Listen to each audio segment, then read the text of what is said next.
Olá, seja você muito bem-vindo a mais um Palavra Aberta aqui na TV Câmara. As áreas consideradas urbanas no Brasil representam menos de 1% do território nacional, mais precisamente 0,63%, mas concentram 160 milhões de pessoas, ou seja, quase 85% da população brasileira. E o crescimento dessas cidades, iniciado nos anos 1970, se deu de forma acelerada e desordenada, sem planejamento. Esses números demonstram o tamanho dos desafios e dos problemas que arquitetos e urbanistas têm no seu cotidiano. E tudo isso dentro de uma visão que trabalhe para a construção de cidades com mais qualidade de vida, com respeito ao meio ambiente e à cultura local. Conversa agora com o deputado Luiz Carlos Busato, que representa o estado do Rio Grande do Sul pela União Brasil, que está em seu 4º mandato aqui na Câmara.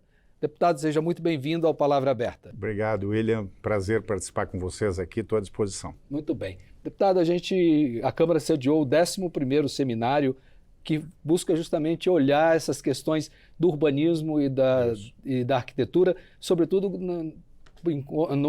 olhar para essas grandes cidades, os conglomerados. Isso, né? E o olhar aqui do parlamentar, né, para essas questões. Eu sou um parlamentar que é arquiteto também e urbanista. Me formei na primeira turma da Unicinos, no Rio Grande do Sul. E nos anos 70, exatamente, 76, me formei. Exatamente quando teve esse êxodo rural, desenfreado, desorganizado, que começou aquela migração do homem do campo, né? O homem no campo não tinha condições de dar qualidade de estudos para os filhos, não tinha condições de dar um bom emprego.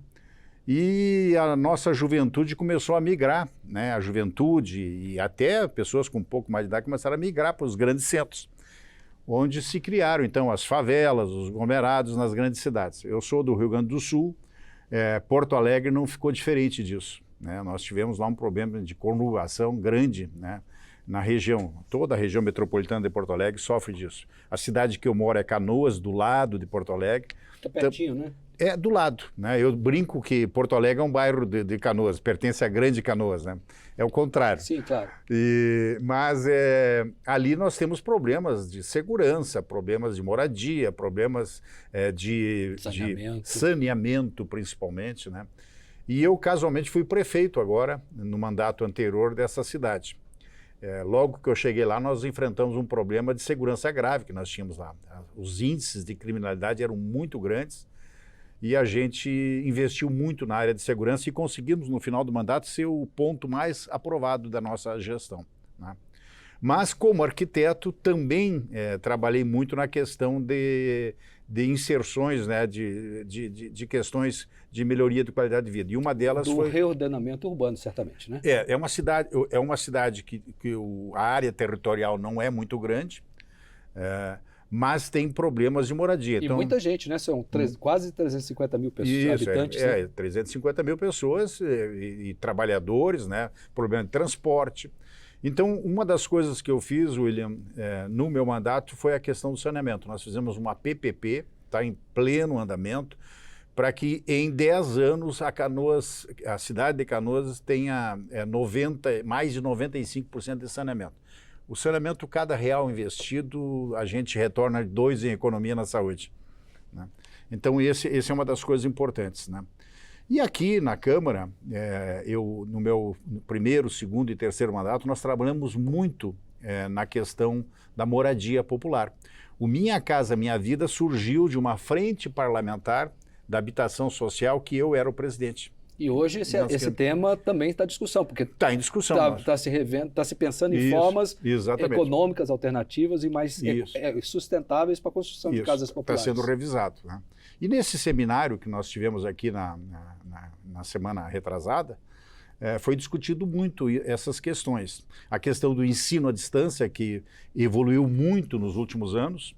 Há pouco tempo atrás, nós tínhamos aí em torno de 10, 15% dos estudantes fazendo ensino à distância. Isso, estudantes de arquitetura e de urbanismo? Não, em geral, né? E acabou esse índice virando. Hoje, 80% dos estudantes de ensino superior aprendem através do ensino à distância, que é uma coisa boa e, ao mesmo tempo, perigosa, né? Porque surgem nesse meio entidades não muito sérias fazendo, né? Muitas vezes sediadas nem estão dentro do Brasil, né?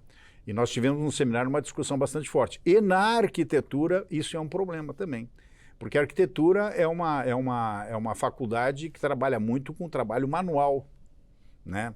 O professor tem que estar junto, o trabalho de artes, o trabalho de composição arquitetônica, né? Porque a grande diferença do arquiteto e do engenheiro é exatamente o trabalho da forma e da função, né? A engenharia é mais técnica, mais cálculo, né? Estrutural e tal.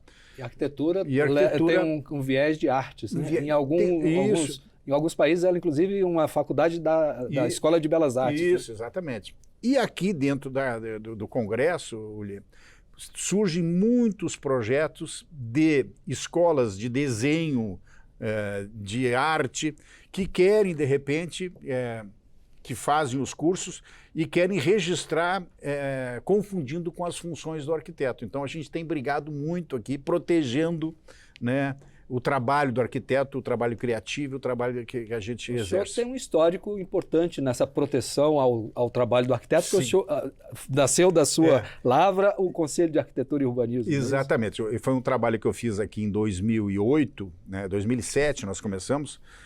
Circulou aqui na casa um projeto de autoria do senador Sarney, né, Sarney pai, né, lá do Maranhão, da criação do Conselho de Engenharia e Arquitetura. Esse projeto ele circulou em toda a casa em 2005 e foi aprovado e foi para sanção.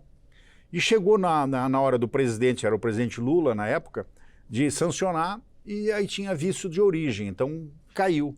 E o presidente Lula gentilmente contribuiu para os arquitetos de mandar novamente o projeto, então por iniciativa do Executivo.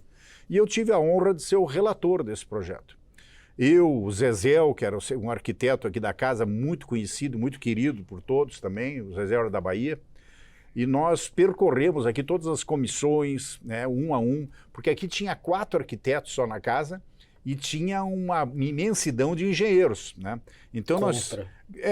Contra, porque o Conselho de Engenharia e Arquitetura não queria, na época, não queria que saísse os arquitetos, porque perde renda, perde, né, poder. Mas nós conseguimos conversar com todos, numa boa conversa, convencemos e tivemos sucesso. Então, hoje o CAL está fazendo um pouco mais de 10 anos? Não, hoje o CAL, 2010, né? 13 anos, quase. 20 anos, quase, né? Não, 2010 para 2023 dá 13. Então é isso aí, é por aí. Ainda bem que o senhor fez arquitetura e não engenharia. Então, a gente percorreu, conseguimos aprovar. Hoje nós temos no Brasil aí em torno de 200 mil arquitetos, então é um conselho robusto, né?